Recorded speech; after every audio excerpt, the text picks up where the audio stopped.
슈퍼전대 시리즈 신전사 8부 1에서 7부를 먼저 보시고 오세요. 지금 바로 출발합니다.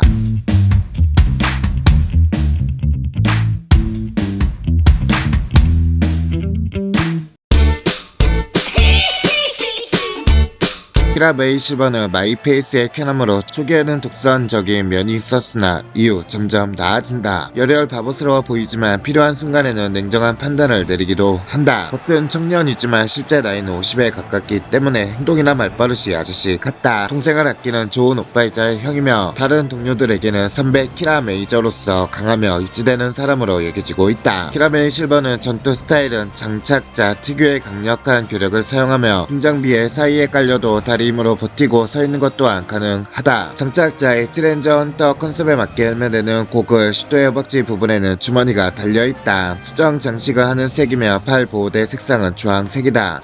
키라 메이 실버는 가르자가 몸속의 몬스톤에 스며든 자멘탈 때문에 악마 실버로 타락하지만 이 시기 몇 번씩 돌아오다가 시간이 지나면 완전히 악으로 타락해 버린다. 헤비치카의 메탈처럼 계속 나오나 싶었지만 주루가 첫 번째 카나 엠마 스톤인 디스트리아에 깃든 파괴의 힘을 사용해서 몬스톤을 파괴한 덕에 해방되어 사실상 시파라가 처음이자 마지막으로 등장한 강화품이 되었다. 키라 메이 실버는 파이널 라이브 투어 한정으로 나온 키라 메이 실버의 강화품.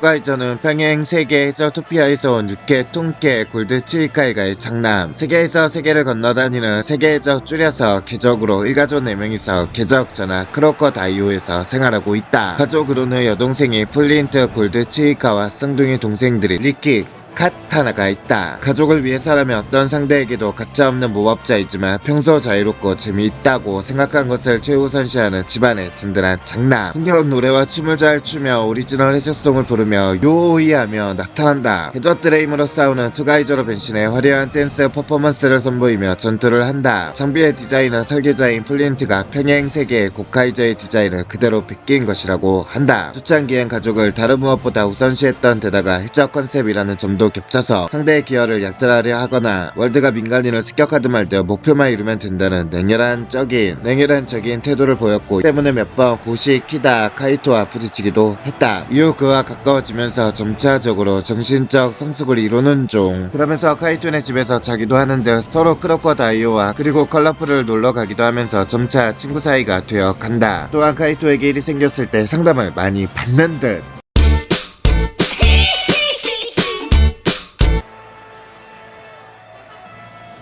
돈 드래고쿠 돈 토라볼트는 아바로 전대 돈브라더즈의 신전사. 모모이타로와 동시에 복숭아형 캡슐을 타고 인간계에 온 인물. 히어로를 동경하고 있으며 어릴 때부터 내면의 소리가 시키는 대로 자신의 몸을 단련하여 때를 기다리고 있었다. 과거의 타로와도 안면이 있다고 한다. 내면의 어둠이자 기존의 인격이 어둠의 지로의 영향으로 뒤틀리고 어긋난 면모를 보이며 은근히 야심과 기질도 있으며 비록 어린아이 같지만 지로 본인은 근본적으로는 마을 사람들에게 곁에 없으며 허전하다고 인식될 정도 로 잘잘못에 솔직하고 성실하고 순하고 선량하고 화합하는 인물이다. 독단적이고 난폭하고 과도하게 솔직한 모모이 타로와는 상당히 반대격이다. 지오시처럼 1인칭이 복구이며 동료들에게 존칭을 쓴다. 평소에 모모타니 지로는 예전에 같이 살던 마을 사람들에게서도 좀 모자란 구석이 있지만 착한 녀석이라고 인식될 정도로 순박하고 성실한 청년이다. 돈브라더즈 멤버들에게도 계속 존댓말을 사용하고 잘못했다 싶으면 도계자까지 박으며 사과할 정도로 지로의 성격 자체는 선한 편이다. 하지만 이런 면모와는 별개로 타로가 죽자 슬퍼하긴커녕 나의 시대가 온다며 좋아하거나 초면인 돈브라더즈 멤버들을 처형시키겠다고 말하거나 실제로 죽이려 들 정도로 자의식이 넘쳐나고 과격한 면모가 있는데 이런 면모는 16화에서 지로의 안에 있는 내면의 목소리, 정확히는 내면의 어둠 때문에 그렇게 된 것으로 드러났다. 16화에서 어둠의 지로가 눈을 떴으나 아직 완전히 각성한 것이 아니었기에 옷차림도 지로의 모습 그대로였고 변신시 호적 술라맞추가 되었다. 지로의 어둠의 인격도 평소의 지로와 같은 히어로가 된다라는 기본적인 목표를 가지고 있으나 자신을 히어로로 인정하지 않는 자는 가차없이 공격하며 유일한 히어로가 되는 것이 목적이다. 인격이 바뀐 지로는 반말체를 사용하고 1인칭도 복구해서 올해로 바뀐다. 그리고 목소리의 톤이 낮아지며 공격성과 폭력성이 눈에 띄게 늘어난다. 제정신을 차린 후엔 전혀 기억이 나지 않는다고 말하는 걸로 보아 지로의 안에 본래 지로의 인격과 내면의 어둠이라는 독자적인 인격이 존재하는 듯하다. 실제로 이노우의 대본에는 지로와 어둠의 지로로 이름이 구분되어 적혀 있었다. 있었다고 공식에서 밝혔다. 지로의 소심한 자존심과 거만한 수치심이 임계점을 넘었을 때 또 다른 인격이자 내면의 어둠인 어둠의 지로가 돈, 토라, 볼트로서 표출되는 것이라고 한다. 다만 지로가 뜬금없이 어둠의 지로 상태에서 등장할 때도 있는데 이를 보아 지로가 방심한 틈을 타서 인격을 차지하는 방법도 쓰는 모양이다. 어둠의 지로가 본격적으로 모습을 드러내는 28을 기점으로 인격이 바뀌는 외형도 크게 바뀌게 된다. 어둠의 지로가 되며 경극을 연상시키는 진한 눈화장이 추가되고 머리를 올백으로 넘기며 평소에 입는 복장 위에 호랑이 무늬가 들어가고 황금색 자수를 놓은 도포를 입고 등장한다. 또한 기본 자세가 쭈그려 앉아 자세로 건달같은 분위기를 풍기는 데다 뼈소리가 날 정도로 목을 옆으로 꺾으며 목의 오른편을 쥐어뜯는 형태로 매만지는 버릇을 보이는 건 물론 말투 역시 아수가 그로울링하듯이 낮고 으르렁거리는 목소리로 난폭하게 변한다. 워낙 어둠의 지로가 날뛰는 성격이다 보니 지로 입장에서 언제 자기 몸을 빼앗고 무슨 사고를 칠지 모르는 사고뭉치 같은 존재였지만 아이러니하게도 이 어둠의 지로란 존재는 지로에게 필요한 존재이며 지로도 그를 마냥 사고뭉치로 보기보다 한 명이서 두 명의 몫을 해낼 수 있다며 그를 또 다른 자신의 전력으로 봐주고 있다. 또한 어둠의 지로는 모모이 타로를 싫어하긴 하지만 어디까지나 목적을 이루기 위해 자신의 손으로 반드시 넘어야 할 라이벌과 같은 존재로서 싫어하는 것이기에 타로가 소노이에게 패배에 쓰러졌을 때 어찌할 줄 모르면서도 본인 나름대로 간호를 해주었고 자신의 실력으로 안되자 돈부라 카페에 찾아가 카이토에게 도움을 요청하는 모습을 보이기도 했다. 본래는 최강의 전사가 될 예정이었으나 화가 마을에 지내면서 루미와 친구들과 만나게 되며 그들과 어울리게 되면서 새로운 자아가 태어났는데 그것이 바로 돈, 드레, 고쿠, 모모타니 지로였다. 어둠의 지로도 루미와 친구들과의 만남과 생활이 좋았던 건지 약간 미소를 띄어 보였다. 이에 대한 복선이 있는데 지로의 모티브가 손오공이라는 점을 감안할 때 원작의 손오공의 성격에 가까운가 오히려 어둠의 지로 쪽이다. 서유기의 손오공은 평소에 지로같은 술한 성격이 절대 아니며 어둠의 지로처럼 기첩한 성격이기 때문이다. 다시 말해 돈, 토라볼트는 오행산에 봉인되기 전에 망나니 손오공을 상징하며 돈, 드레고쿠는 삼잔 법사와 동료들을 만나 마음을 다잡고 불제의 자가 돼 손오공을 상징한다고 해석할 수 있다. 이는 또한 호룡 공신의 합체 구도에서도 복선이 있는데 합체시 코어를 토라볼트 쪽이 맞는다는 것, 그리고 합체 구도가 금빛의 구속구가 어둠의 지로를 구속하는 구도다. 그런데 어째서 돈, 드레고쿠의 자아가 태어난 건지는 아직까지 이유가 드러나지 않았다. 최후반부 돈 브라더즈 최대의 떡밥과 모모이 타로와의 문답에서 어느정도 단서가 주어졌지만 확실하진 않은 상태. 다만 인격이 융합할 때를 보면 돈, 드레고쿠의 자아는 화가 마을의 환상에 이끌려서 생겨난 것으로 보인다. 지로가 모든 것을 극복하고 빛의 지로와 어둠의 지로가 융합한 후에는 과하게 발랄하고 바보스러우며 상황 파악이 서툰 빛의 지로나 흉폭하고 음침해서 사방에 시비를 걸고 다니는 어둠의 지로의 딱 중간 정도에 어른스럽고 침착하며 남을 대할 때에도 정중하게 예의를 갖추는 굉장히 평범한 지로가 되었다. 이때에도 돈, 토라볼트 형태를 사용하긴 하지만 지금까지와 달리 목소리 톤만 와일드해질 뿐 말투는 정중한 경어를 사용한다.